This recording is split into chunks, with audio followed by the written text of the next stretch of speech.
India is an adventurous paradise. You head out for a holiday, which quickly turns into a survival situation. A dream turns into a nightmare.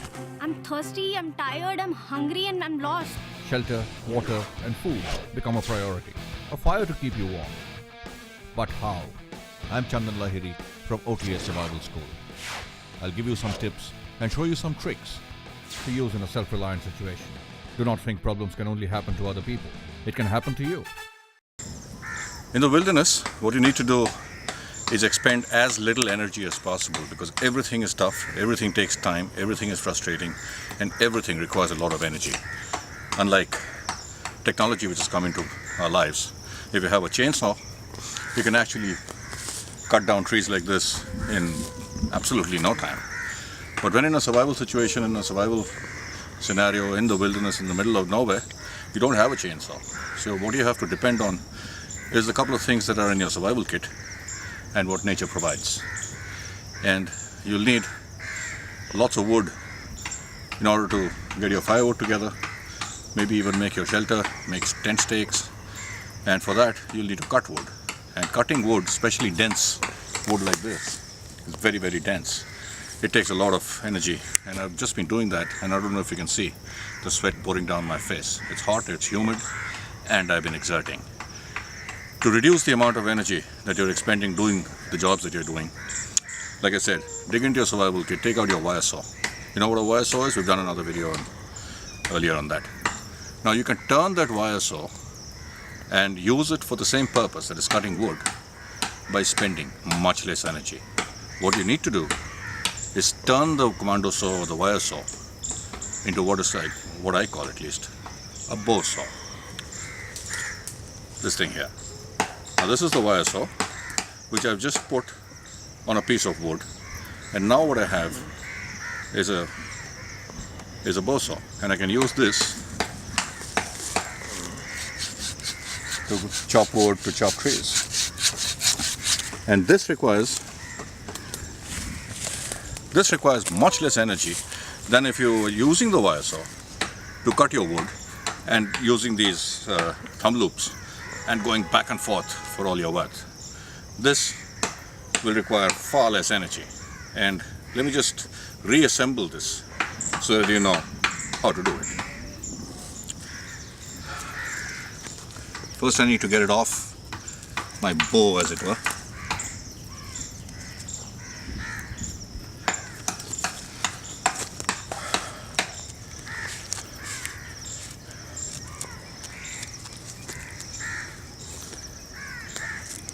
Now that's your wire saw. That's something which is part of your kit. And you can use this. I mean, people have been using wire saw to chop their firewood for a long time, ever since this was invented actually. All you need to do is go around the tree. Let me just quickly show that to you. Just put this alongside the tree that you want to cut. This is your thumb loops, so put your thumbs within that and just press it back and forth, and you'll see it's already started cutting it.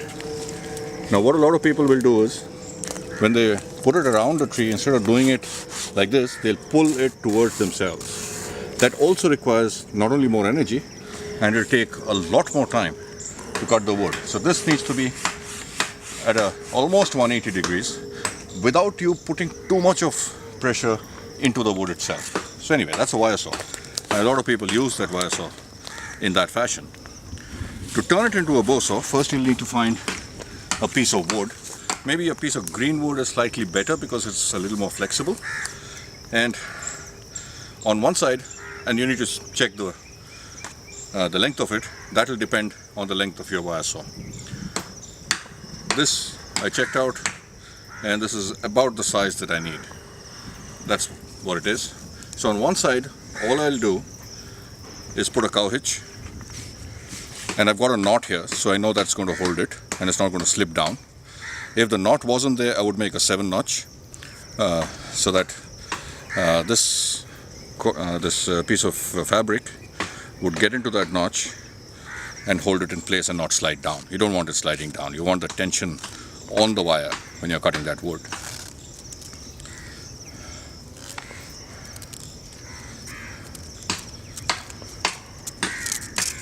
Right, so all I've done is made a loop and put the rest of it through that loop and tightened it. There you go. That's all that I've done. On the other side, now I need the tension. So this is going to go all the way here, and you need a fair bit of gap here, because when you're cutting a tree which is more than, let's say, 3 inches, you need that 3 inches space to be able to work. An advantage with green wood is that it is flexible. Don't try it and do it like this. Just put it down on the ground, and all that I'll do is I'll take this fabric around, put it around this a couple of times. So you press this, so it's bending, and you put this in and put as many loops as you possibly can. Now, as you can see, the branch is much more bent than what I started off with, and this, which was about 2 inches, is now about 5 inches. So I've got a lot more space to work with, and there's a lot of tension on this wire.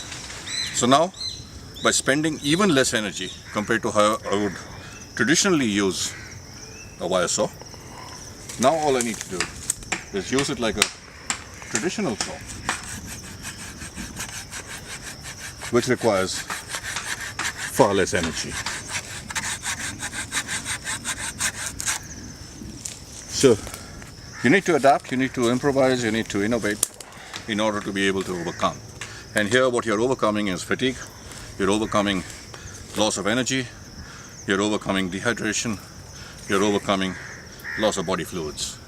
So when you have a wire saw and you know what it's used for, just think how else it could be used to make your life a lot easier.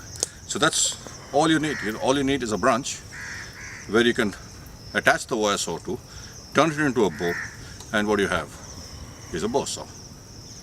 Adapt, innovate, improvise, overcome. And that's what we all learn at the OTA Survival School. I'll see you later. Learn to adapt, improvise, innovate, and overcome. To learn more tips and tricks, visit this site. I'm Chandan Lahiri, and I hope to see you soon at the OTA Survival School. Leave nothing but footprints. Bring back nothing but memories.